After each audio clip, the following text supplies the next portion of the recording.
Bonjour Xavier Lallemand, vous êtes animateur du groupe de travail Achat et pratique RSE dans la commande publique à l'APK.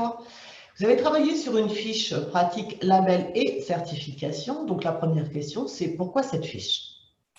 Bonjour Sandrine, quand on a travaillé sur le sujet des achats responsables à l'APK, qui fait partie des nouveaux sujets qu'on a introduits il y a un peu plus d'un an maintenant, un des premiers sujets qu'on a évoqué avec les adhérents qui composent ce groupe, c'est la difficulté qu'ont les acheteurs aujourd'hui de rechercher des critères environnementaux et sociaux qui soient objectifs, qui soient comparables et puis surtout qui soient vérifiables et qui apportent une vraie valeur ajoutée à l'offre qu'on va leur proposer et donc aux expressions de besoin qu'ils vont envoyer. Donc, il est pour ça important de pouvoir s'appuyer sur des référentiels et des normes. Et donc, les labels sont une réponse. C'est d'ailleurs un sujet qui est évoqué dans le Code de la commande publique et qui incite les acheteurs à y avoir recours, notamment, mais pas que, sur les sujets sociaux et environnementaux. Donc, nous, ce qu'on a voulu à travers cette fiche, c'est finalement aussi inciter les acheteurs à aller plus loin que l'exigence du label en tant que tel et s'intéresser réellement à ce qu'ils contiennent et à ce qu'ils vont apporter et à ce que finalement, ils n'achètent pas un label, mais qu'ils utilisent bien le label pour définir leurs exigences. Alors quand on veut utiliser un label ou une certification, finalement, est-ce qu'on peut choisir n'importe quel type de label ou de certification ou y a-t-il des spécificités? Alors, ce qui est important, c'est que le label repose sur des critères qui soient vérifiables, qui ne soient pas discriminatoires et qui concernent directement le marché et la performance, entre guillemets, sociale ou environnementale de l'offre. Donc ça exclut de fait tous les labels privés qui sont intéressants et peuvent être analysés parce qu'ils peuvent avoir à l'intérieur des critères que l'acheteur pourrait retenir en tant que critères techniques dans sa définition de besoin. Mais il faut d'abord s'appuyer effectivement sur des labels entre guillemets publics. Ce qui est important, donc, c'est que ça va donc exclure toutes les certifications qui sont plutôt des certifications de système, par exemple ISO 14001, ISO 9001, qui sont plutôt des certifications de démarche, mais qui ne justifient pas du respect de critères spécifiques par un produit, une prestation ou une offre. Donc selon vous, finalement, quelle est la manière la plus adaptée d'utiliser un label ou une certification? Alors, je reviens sur l'esprit du Code des marchés publics. L'utilisation du label, c'est une manière de préciser clairement et plus clairement son besoin. Donc là, pour moi, la manière la plus adaptée d'utiliser un label, c'est finalement de l'utiliser comme une exigence et comme une spécification technique ou une condition d'exécution du marché. Donc finalement, à l'avance, d'avoir défini que je veux des produits qui respectent les critères de tel ou tel label plus que, comme j'ai pu le voir dans certains marchés, finalement une valeur ajoutée, donc un critère d'évaluation de l'offre où finalement on va demander aux opérateurs de préciser si les produits sont labellisés ou pas et on va évaluer et comparer les offres en fonction du fait qu'elles soient labellisées ou pas.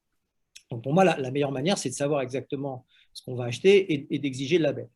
Mais ce qu'on peut faire aussi, c'est le label, c'est un minima, ce sont des critères minimums. Et donc ensuite, on peut, dans les critères d'évaluation de l'offre, peut-être demander aux industriels ou aux fabricants ou aux prestataires de mettre en avant sur les critères du label, là où ils vont plus loin que le label. Et ça peut devenir une valeur ajoutée.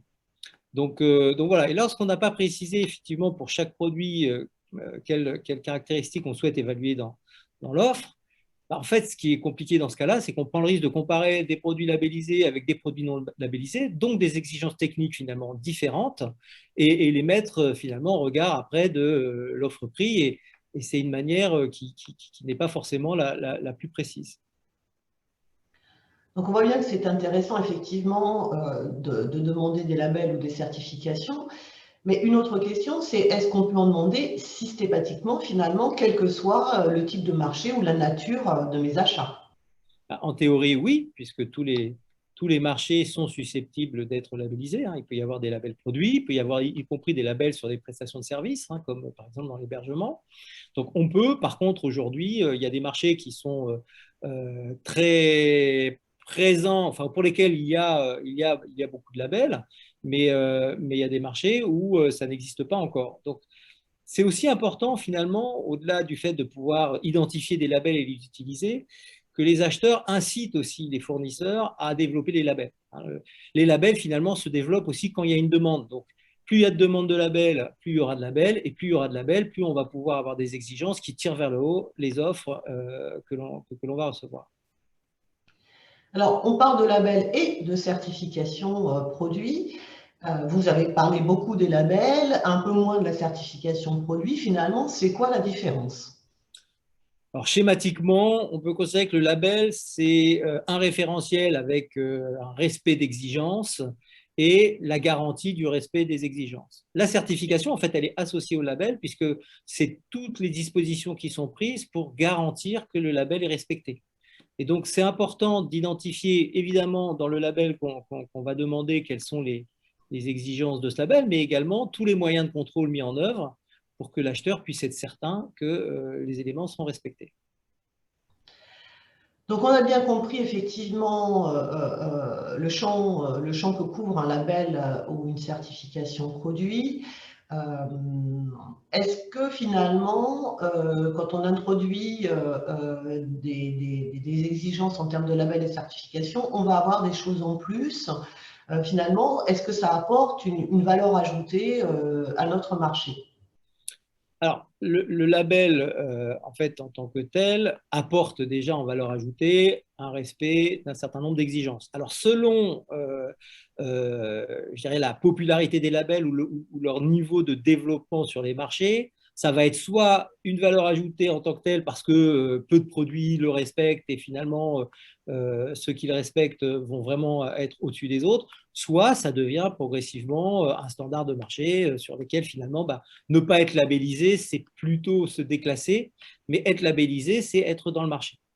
Donc ça, c'est un élément important, mais c'est en même temps l'objectif, hein, puisque à travers le label, l'objectif, c'est d'inciter l'ensemble des acteurs à prendre des engagements de plus en plus importants ou plus forts sur l'environnement et le social. Et donc, bah, l'idée à travers ça, c'est que tout le monde y aille. Donc ça, c'est un élément important. Le deuxième élément dont on a un peu parlé tout à l'heure, c'est que le label, il permet à l'acheteur finalement de s'affranchir, d'avoir à lui-même vérifié que tout ce qu'on a pu lui dire ou tout ce qu'on a pu lui promettre est vrai.